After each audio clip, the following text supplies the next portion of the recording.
આકાશવાણી ભુજ સમાચાર પરેશ મારું વાંચે છે. નમસ્કાર.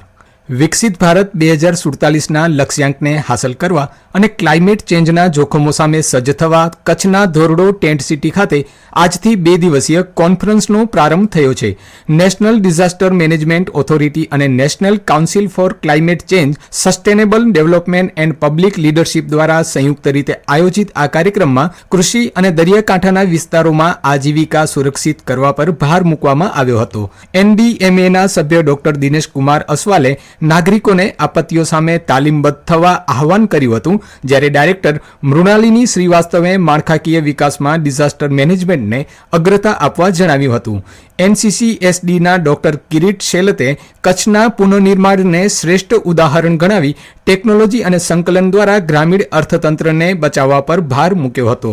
આ પ્રસંગે ધોરડોના સરપંચ મિયા હુસેને જણાવ્યું હતું કે પ્રધાનમંત્રી નરેન્દ્ર મોદીના વિઝનથી આજે ધોરડો પશુપાલન, પાણી, આરોગ્ય અને ઉર્જા જેવા ક્ષેત્રોમાં આત્મનિર્ભર બન્યું છે અને સ્થાનિક સ્તરે રોજગારીની વિપુલ તકો ઊભી થઈ છે. આ કોન્ફરન્સમાં કૃષિ, ખાદ્ય સુરક્ષા અને નાણાકીય જોખમ વ્યવસ્થાપન જેવા વિષયો પર તજજ્ઞો ચર્ચા કરશે.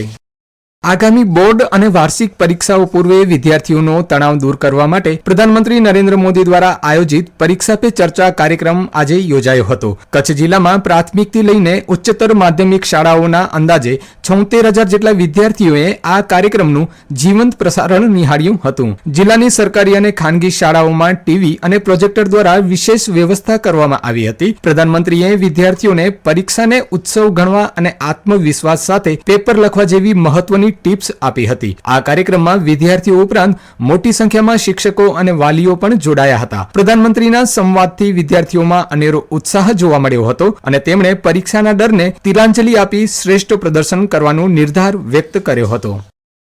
કચ્છના બનીનું રતન છારી ઢંઢને સત્તાવાર રીતે રામસર સાઇટ જાહેર કરાઈ છે. છારી ઢંઢને મળેલા આ વૈશ્વિક રામસર સાઇટના દરજ્જાનું પ્રમાણપત્ર ગાંધીનગર ખાતે વન અને પર્યાવરણ મંત્રી અર્જુન મોઢવાડિયાએ વન વિભાગ તરફથી મુખ્યમંત્રી ભૂપેન્દ્ર પટેલને અર્પણ કર્યું હતું. મુખ્યમંત્રીએ ગુજરાતની આ સિદ્ધિ બદલ મંત્રીશ્રી સહિત વન વિભાગની સમગ્ર ટીમને અભિનંદન પાઠવ્યા હતા.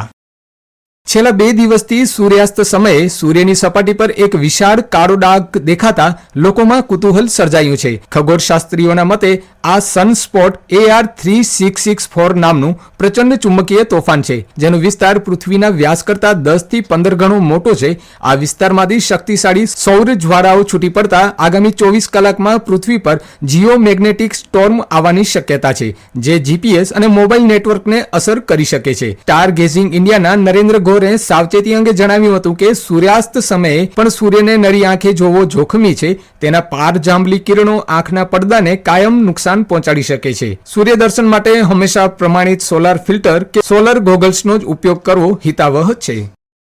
કચ્છમાં મહત્તમ અને લઘુત્તમ તાપમાનનો પારો ઉચકાતા લોકોને શિયાળાની ઠંડીમાં રાહત મળવાની સાથે જિલ્લાભરમાં બેવડી ઋતુનો અનુભવ લોકોને થઈ રહ્યો છે. કચ્છમાં લોકોએ જાન્યુઆરી માસના પ્રારંભથી ગાત્રો થીજવી નાખે એવી ઠંડીનો સામનો કર્યા બાદ અચાનક વાતાવરણમાં થઈ રહેલા ફેરફારને જોતા શિયાળાની ઠંડી જાણે વિદાય લઈ રહી હોય તેવું જણાઈ રહ્યું છે. છેલ્લા 9 દિવસથી લઘુત્તમ અને મહત્તમ તાપમાનનો પારો 3 થી 4 ડિગ્રી જેટલો ઊંચો નોંધાતા ઠંડીમાં રાહત મળી રહી છે. જોકે વહેલી સવારે અને રાત્રિના પવન ફૂંકાતા સામાન્ય ઠંડીનો અહેસાસ થઈ રહ્યો છે. આજે રાજ્યમાં સૌથી નીચું લઘુત્તમ તાપમાન નલિયાનું 14.3 ડિગ્રી નોંધાયું હતું.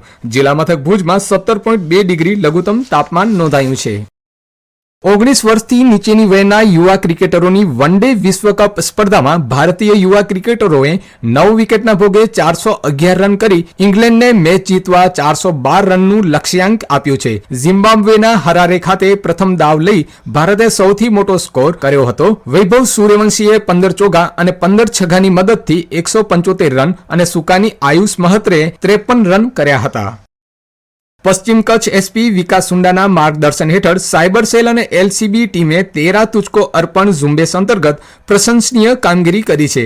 છેલ્લા 1.5 મહિનામાં પોલીસે ટેકનિકલ સર્વેલન્સ અને સમન્વય પોર્ટલની મદદથી ₹10.8 લાખની કિંમતના 65 ગુમ થયેલા મોબાઈલ શોધી કાઢ્યા છે. અને આ સાથે સમાચાર બુલેટિન પૂરું થયું. નમસ્કાર.